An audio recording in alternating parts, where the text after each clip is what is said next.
Hello, welcome to this lecture with me, Professor Wright, Mr. Wright. I did just eat some peanut butter snacks, so don't be surprised if I start hacking up a lung in a second. Drank some coffee, good stuff, good stuff. Okay, hope you're all doing good today. Today is the lecture part two of the elements of art from Living with Art by Mark Getlein. So yeah, let's just jump right into that. And here we go. All right. Here are the slides that I created. Here's just a reminder slide on these are the elements of art. That's what we're talking about, the foundation or building blocks of art. They're the things that you have to use. They're the practical things you create when you make a piece of art. Every piece of art has some elements of art. Everybody who's made art has used some elements of art. And here are I say there's seven, there's eight here. Typically texture and pattern are combined. Yeah, so we already covered the top four: line, shape, form, uh, and value. So remember, line is, sorry, that's, yeah, line is a track made by a point moving through space. It can be used in many different ways. Can be used to create value, create pattern, create direction. It can be implied or actual. It can flatten things with by just being outline. Yeah, and again, it has gravitational pull. Horizontal means it implies, yeah, horizontal implies quiet repose, diagonal implies movement, and vertical implies assertive strength, right? Remember that the lines don't have to always be there or just be an implied like dotted line. They can just be an implied direction of lines. And yeah, they don't always have to be one single direction. They can be leading lines. Okay. We also have shape, geometric and organic, positive and negative. Remember, geometric is man-made, organic is natural. And then with positive and negative shape, we also sometimes call it the figure and ground. Positive is what's there, negative is what's not. We also as just like most of our elements, we have implied shapes. So that's like when shapes create the idea of a shape. So when there's a sense of, because of lines or forms, a sense of a shape or even form inside of a piece. And getting to form is basically shape with a third dimension. If it is flat, on a two-dimensional thing, it's literally, it's definitely implied, because in a two-dimensional thing, you don't have the third dimension, you imply the third dimension. Versus if it's a sculpture, it actually has all three dimensions. Mass is solid, volume is empty. You can have negative shapes, negative spaces inside three-dimensional forms. And remember, yeah, form, that third dimension can be implied and is always going to be implied if it's on a two-dimensional surface, like a drawing. Now, how that form is implied is using light. That's the big one. Black and white. Light, remember, is like reducing all colors and forms to just white, gray, and black. Remember, black and white is not really ever just black and white. It's usually also gray, and that is all of our different values. Value is the third element. It's lightness and darkness of a shape, shading. And the implied light, what you don't shade implies that it's light. If you're drawing on black paper, remember that, you're drawing the light, and the black paper implies the shadow. So in any case, it's all sort of implied light or dark. On a sculpture, it's literally the light and dark. Remember, you can use line and buildup of marks to create light and dark. Chiaroscuro is the Italian word for value, basically. It's because it was made in the Renaissance. Also, remember, it's important to keep the light consistent, and that is what we call a light source, making sure that the shadows fall on the opposite side of the light. And this piece right here, this shadow that is created by the object blocking the light, that's called a cast shadow. Don't forget that. And it allows us to see which direction the light is coming from, like this cast shadow here from the man's shoulder. Yeah. So yeah, value. We were just talking about how light it plays on your eyes, and that gets us to element number four, right? And you're gonna wish I could do them all that fast, but no, we have to go over this now. This is part two, and we're starting part two with color. We have color, space, and pattern left. Okay, so color is actually just light, and it's actually funny to even bring up a big deal that I said yesterday in the part one that the the most important element for creating something realistic is value. And the reason for that is we can't see art if we don't see light, right? And so the creation of light, we can't see anything in life without light. That's how eyes work. They collect light. So using value is obviously going to be the most important thing to creating something that looks real, right? Because that you see it. Okay, now a part of that, now it's not always necessary for things to look real, but a part of the science of the fact that, when we look at our eyes are the main thing being used is the fact that color is just, please silence your cell phones once again. I didn't even know it was on. Anyway, color is just literally light. Okay, now it's the different wavelengths of light as they bounce off of things. It's the reflection of light off of an object, and all other colors are absorbed. So it's that classic thing, a green cup is actually all colors except green. The green bounces back at your eyes and your eye sees that. Now, when we look at the color wheel, which was created by Isaac Newton, fun fact, that guy got some stuff done. The color wheel, which is basically the same as a rainbow, but it's oriented so that it kind of creates an ever going repeating pattern. We have three different ways of categorizing color. We have primary, secondary, and tertiary. Now, primary, as you can see labeled here, I usually just ask, and then you guys look, it is red, blue, and yellow. And let me ask you this, if you've ever thought about what makes those primary. I'll give you a second to think about it. What makes those primary is the fact that you can't mix them, right? Those are the colors, right? And I like to think of it, you can't mix blue, you can't mix red, you can't mix yellow, you can't create those. They are just the colors that exist. I think that probably means those are the colors of the cones in our eyes. It's probably more nuanced than that. I'm not an optical scientist, but at the end of the day, our eyes absorb those colors purely.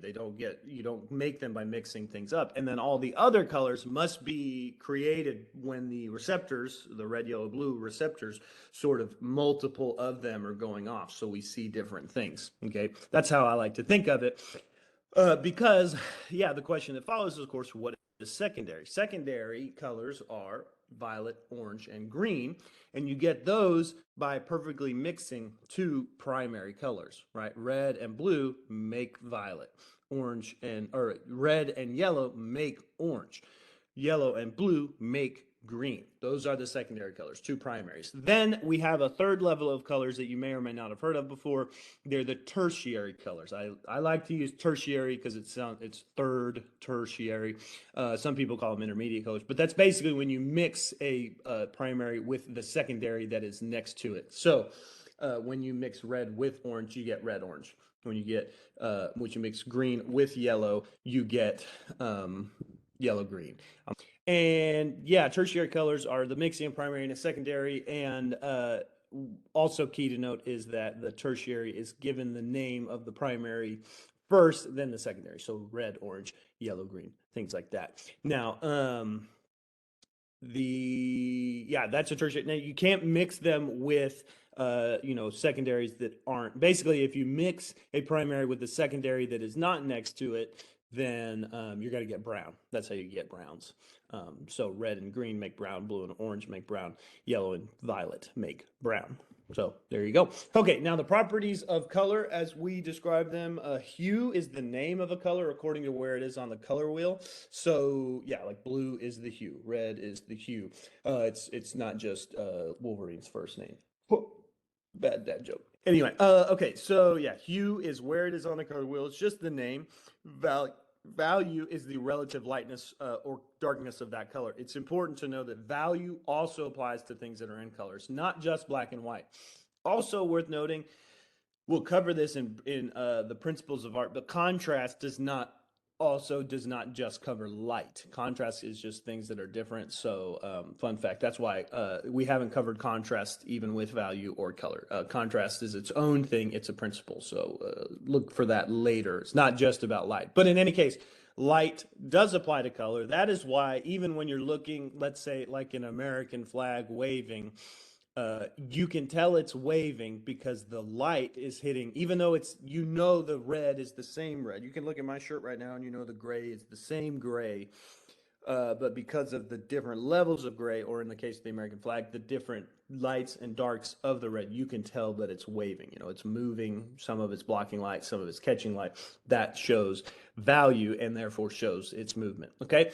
Intensity and saturation is how pure a color appears, almost like brightness, but not quite. It's like, yeah, it's just like intensity, saturation, or chroma is another word for that. But yeah, at the end of the day, they just mean the how much of that color. It doesn't have any gray. It doesn't have any other color in it. Basically, you're when you're talking about like purple and lavender, you're talking about different values. When you're talking about pink and hot pink versus pastel pink and stuff like that, that's when you're talking about saturation. So there you go. Those are the three big kind of properties of color that we talk a lot about. Now let's talk a little bit about color schemes. Now remember, color organizations or color categories are the primary, secondary, tertiary. These are color schemes. That's how I break them down.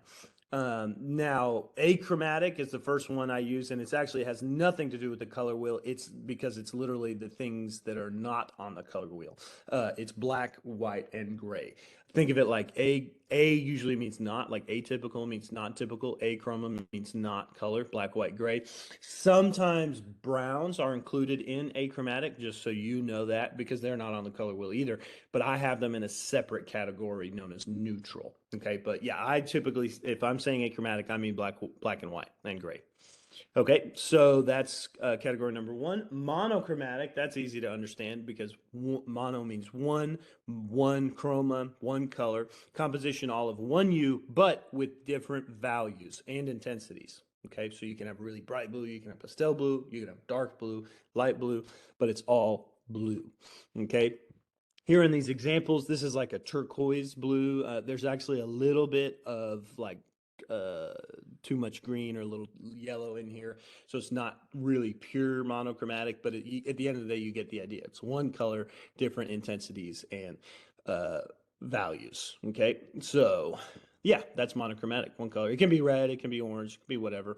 Polychromatic means many colors, right? So we went from no colors to one color to poly, meaning any mixture of several colors. Typically, it's like three or more, okay?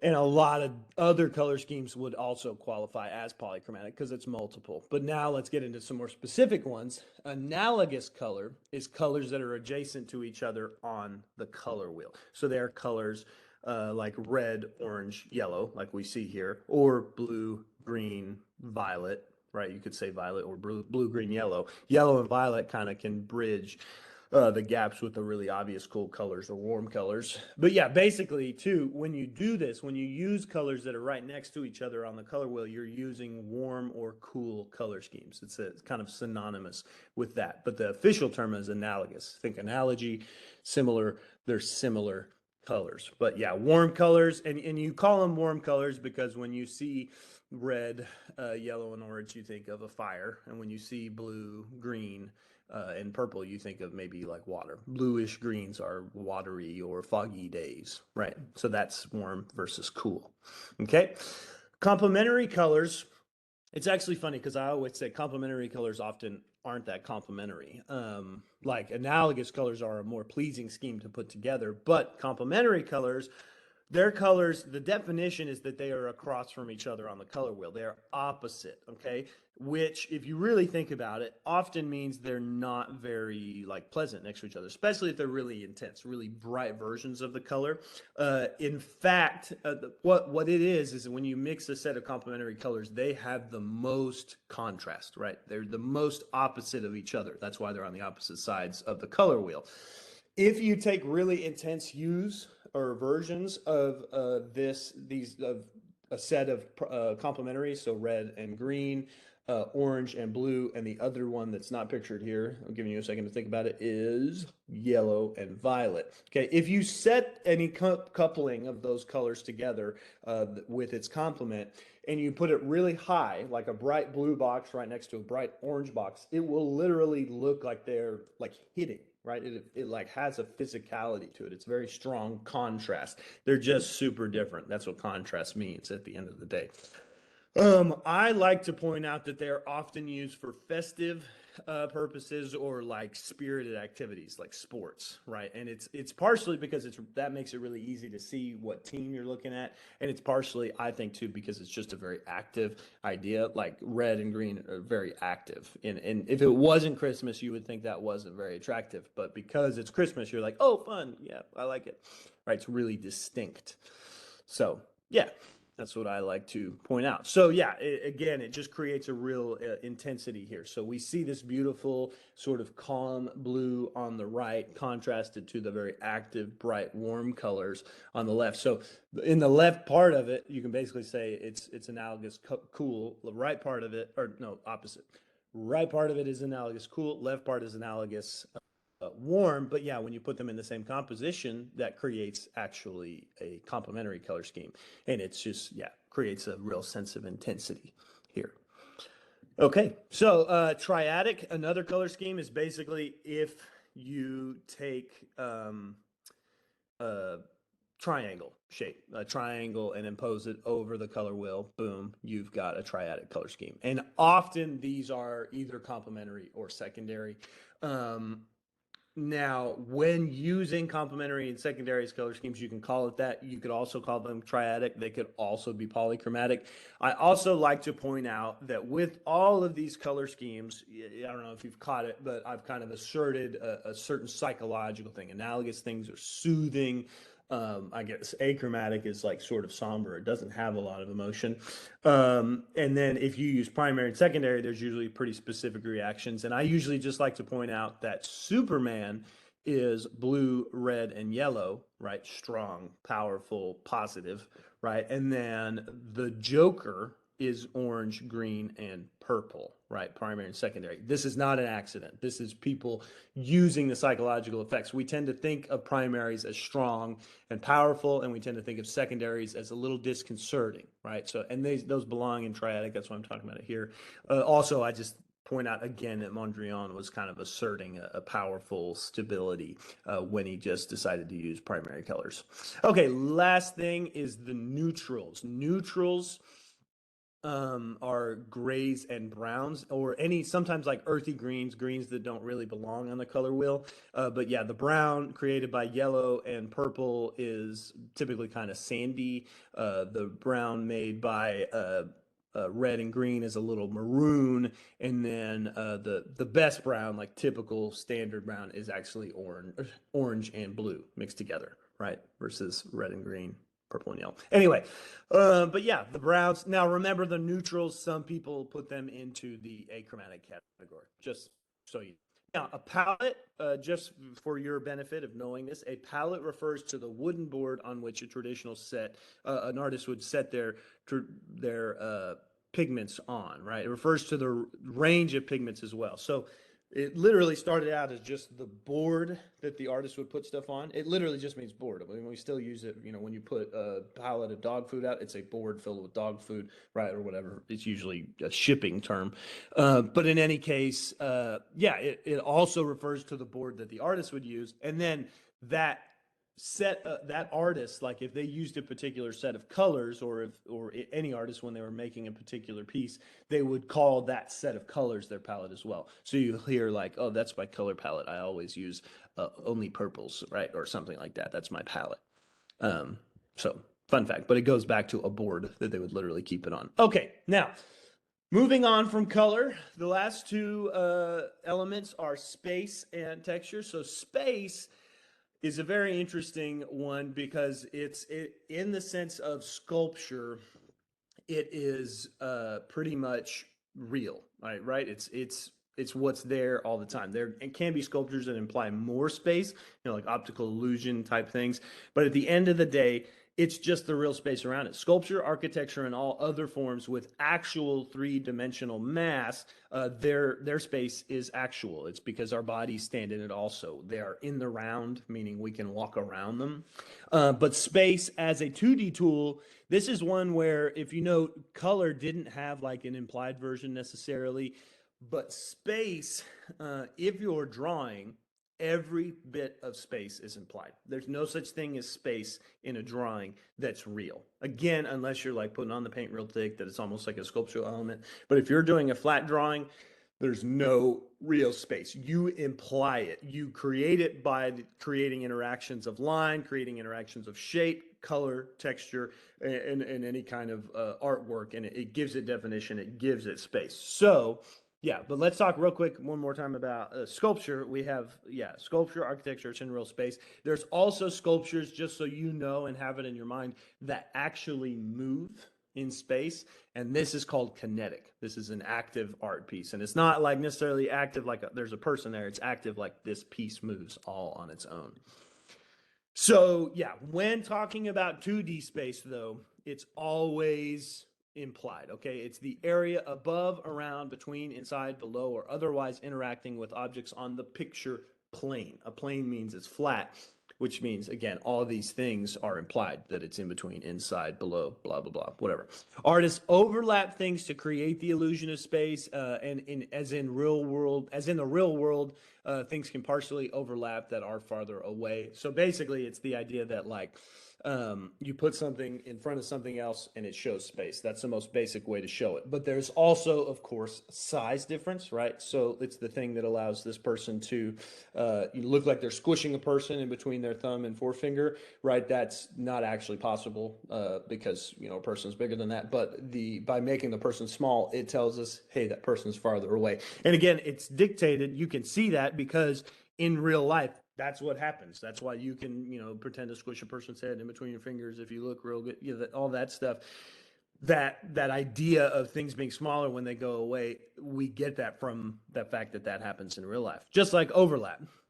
We also have, there's one other, typically too, just so you know, on the picture plane, I always say there's 5 different ways of implying space, okay? In the video, it talks about all 5, the other KQ Ed video, if you watch those. And like I said, number 1 is overlap. Number 2 is size relation. Number 3 is actually position on the page. I don't have a slide for this, but it's basically the idea that typically down low, whatever's at the bottom of the picture is what's closest to you. And as you move up the page, it gets further and further away. Now, if you're inside of a building, the ceiling is going to start coming back towards you at the top. That's what makes it so hard to draw things inside. But yeah, typically it's just, if it's higher, it's further away. Okay, those are the first 3. And then the second 2, or the last 2, of the 5 ways of showing space they both belong to perspective, okay? The first one is linear. This is where you use lines and the convergence of lines to imply that something's going away from you. Again, we get this from the reality that, you know, if we're looking down a highway, the 2 sides of the highway look like they're eventually going to hit at a point. That point is always on the horizon, just so you know, if you're ever in drawing class, the point has to be on the horizon because that's when it goes away from us.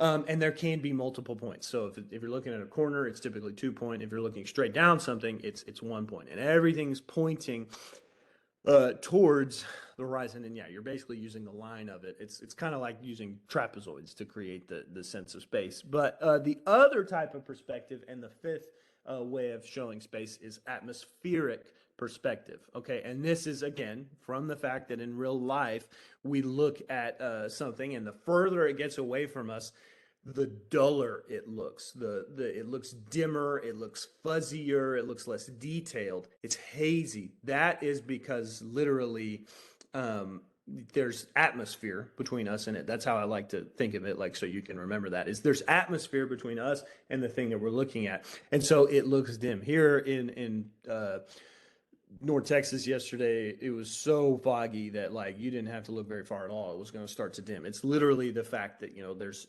water in the air, there's atmosphere in the air. It blocks it. You know, if you look at this picture here, we see this is like dark black stone up close to us. If we walk over here to these ones way in the back, they're not going to stay like light blue or gray.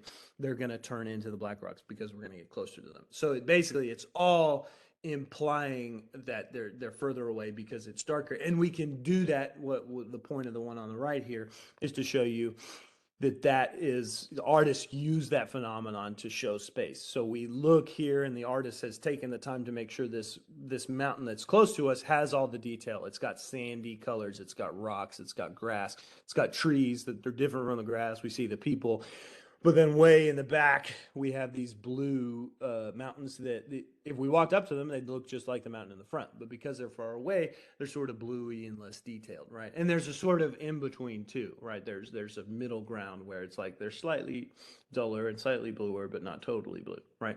That is called atmospheric perspective. Okay. When we look at an image here, this one I typically ask, like, where are the places that you see these five techniques used? And number one, of course, is the size of the people, right? As we move back into space, this guy is about half this. It's actually about a third of the size of the guy that's closest to us, the guy in the middle here. And then as we move further to the left, the people to the left of him are only about half of the size of him. So that means they're even further away. And then it goes on, so on and so forth. There's also the fact that these buildings are in perspective, right? They have lines going away, moving towards the horizon. By the way, the horizon, this is typically a drawing definition, but I'll say the horizon is where the earth and sky seem to meet. Now, of course, if you keep walking towards it, it'll just keep going away. They don't actually meet. But yeah, at the end of the day, the points have to be there at that point where the earth and sky seem to meet. And also note that eyeballs typically all sit, even if the person is smaller and further away, the eyes of the people are typically right around the horizon. And that's because the horizon also happens to be, if you're the viewer, it's level with your eyes, right? And all people have the same eyes. So this is just a drawing technique again. You move the feet of people up to make them smaller, right? But their heads are level because most people are around the same height. Anyway, yeah, but you can see that here. It's also, you can see that the people get dimmer and like bluer looking, and the details of the building get lesser and lighter as you move further back. So that's atmospheric perspective. Also, the buildings are up high on the page, they're further back. So that's pretty much all four. Oh, and then of course, like this umbrella, is in front of this umbrella here is in front of this carriage, right? So we know that the man is closer to us. So that's all five in one piece. We see the same thing here. We can go over. It's things are getting lighter as they go back. It's also kind of exaggerated because of the values in the front. But yeah, they get smaller. They get less detailed. This woman is in front of that man, right? So she's closer to us. There's a monkey in this picture. I just like to point that out. Always trips me out. Also, this girl who's like back is to us is a weird trip to me. But in any case, yeah, some weird rich people things going on here. There's actually a sister photo to this, which we'll use. I think we'll get to look at on Monday, and most people haven't seen the other photo or the other painting, and it's a pretty great one. But yeah, this is the afternoon on the Grand Jeté.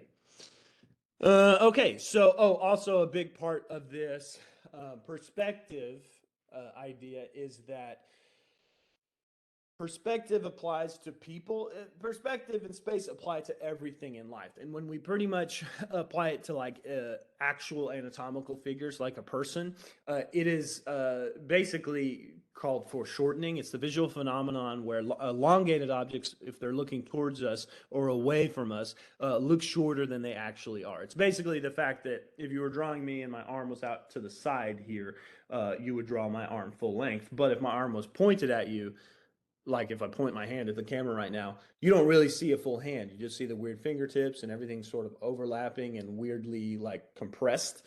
That is called foreshortening. Yeah, it's really important to learn this again if you want to know realism. Okay, that gets us through space and on to our final element here, texture and pattern. Now, I typically just say texture and then pattern fits into it. Texture is the look or surface feel of a work of art. It is literal or the perception of it. Again, this one has implied or real. So we're going to talk about that. But it's, yeah, smooth, rough, flat, bumpy, fine, or coarse. We're also highlighting there, again, contrast. Flat versus bumpy, those are really contrasted textures. Smooth versus fuzzy, really contrasted textures. So think about that again. Usage contrast. We'll go over it in principles, but yeah. Now it can be actual physical texture or visual texture, or and when you talk about visual texture, you should know that it's implied texture, like trying to make something look good, or texture created by mark making, because so you can say that there's like a feeling of a texture even if there's not really. Okay, so let's talk about what that looks like. Well, I can say too, this sweater on the right, that's actual texture. This piece right here, it's a sculpture, and like most sculptures, it's going to be actual texture. It's literally the tactile quality that you would experience through touch. So if you touch this piece, you would feel the metal and then the spikes and all that stuff.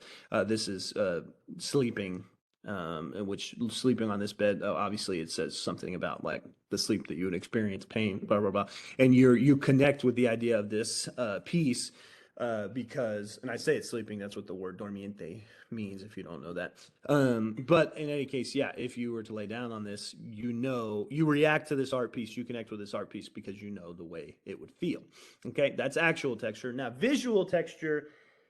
Actual texture is really easy to understand. Visual texture is a little more complex. There's a few different versions of it. I like to talk about a surface character that may suggest the look of an actual texture. So that's like using your paint or pencil to create the look of like drapery or hair or something really like fur, right? That's using the look of it to make it appear like an actual texture. Then there is a surface texture that may show some hint of a suggested texture, but modified to show technique or tangible texture. So that's like where you build up your paint a lot so that it looks like fur. Like if you touch it, you'll feel something, but it's not quite fur, right? It just kind of, it adds an extra layer of it. It's visual, but it's also actual, even though they're a little different. Yeah, there's tangible texture, but it's not real. But then the last thing that you should know is that's like when a little bit of paint texture, again, like enhances the idea of if you're drawing a dog or something.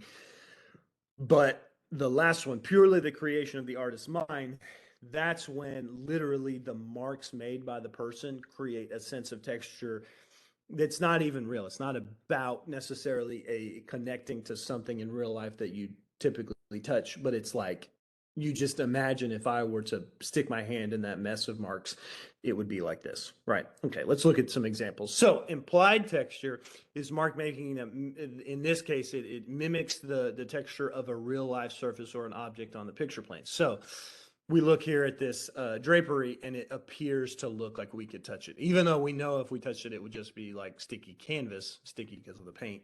I guess it's probably dry by now. Oil paints do take a long time to dry. But in any case, yeah, it looks like drapery, but it would not feel like that at all. So it's purely implied. This one here, I always ask what it is. Think about it. The reality of this one is that it's actually both. So if you look at this, if you think about the drapery, it looks like if you touched it, it would feel like fabric, right? That is an implied texture. But at the end of the day, it does have an actual texture. If you touch it, it's not going to feel like flat canvas. It's going to feel like stone, right? So that's the actual texture, but it's implying, right? It's actually got built up texture. That smooth, like rough rock hitting with the lights and all that stuff is implying the idea of a fabric. So, right, it's kind of in between. Okay, and then the last one, created visual texture. This is what I was talking about, where an artist like literally builds up a set of marks and like makes it look like, oh, if I touch this, it would feel like that. Right? It's an invented texture or a sense of texture.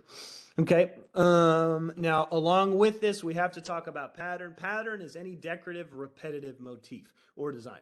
It's basically anytime you repeat a motif, it starts to, like, in your mind, blend together, and when you step back and look at that repeated motif, it inevitably creates texture. So every one of these patterns behind the figure here is not only a pattern, it's not only a repeated motif, but it's also creating a sense of texture. Pattern can create visual texture, although not visual texture may not always be a pattern. So like looking back at Jackson Pollock, that's not a pattern because it's not repeating the thing regularly at all. The more regularly you repeat something, the stronger the pattern. So you can even think of like a field of tulips or flowers or something. That's a pattern, but it's not very regular. So it's less, it does create a texture, but it creates less of a pattern, but it is a pattern. But then like checkerboard, where it's like super regular, that's a really strong pattern and can be a really strong texture. Okay. So all motifs in a pattern have surface, so there's always texture, but there is not always pattern. Basically, yeah, like I said, the less regular it is, the less pattern there is, but there's always texture. That's why pattern fits into texture. Pattern does tend to flatten things, again, especially if it's really regular repeating pattern. It just looks flat. That's why we like them on our body too, because we like the flatness of it, and then the shape of our body changes it, and we see it light, but it's like interesting to look at, right? All that stuff. That's why fabric is a big place for it. But yeah, there's not always pattern, only when you notice it, right? Boom. Pattern. It also is something we've seen throughout history. Art history, it's important to note, has a lot of pattern. Rugs are a clear pattern we have around us all the time, especially like Islamic or like Middle Eastern rugs, because again, in their artwork, they didn't use images of people as much, or they couldn't. And so they did, like most rugs that we know now, like it's really typical to have like a Turkish pattern or something. But it's also true of like a lot of Native American patterns or tribal patterns in general, because, when they weren't interested in depicting people, they could, say something about who they were based on the pattern that they wore. Okay. Or a pattern that was part of their life. We do see painters use pattern to sort of intentionally enhance or flatten things. So we see Matisse, creating this sort of like flat collage look by putting a lot of pattern that flattens the shapes. We don't see the woman's shape because of shadows or lights. We see it. It's sort of implied by the shape, the flat shape of the clothing, but it's flattened by the outline and by the repeated pattern. Same goes for Gustav Klimt here. We see a lot of beautiful texture, right, especially in the really repeated pattern here on the bottom left. But at the end of the day, it's very flat, right? And pattern can be used to just sort of truncate or change the space of a piece, and yeah, that's again visual texture created by pattern. Okay, that is actually it for our 7 elements of art. Here they are repeated again. This one has the 8th one, texture and pattern, combine them, 8 key elements, although I typically just say 7. Yeah, so there you go. Now the rest of this is just kind of running through some art pieces, and I'm going to ask you on your own to look through these, see if you can identify what elements are there, or specifically what elements are not there. Like in this piece, there's no color.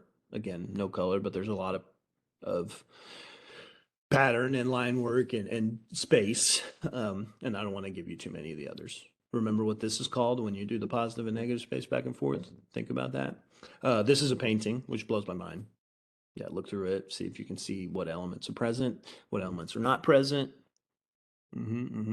What color scheme is this? Ask yourself, right? You can look through all these just in the slides, but it might help you to sort of, break it down.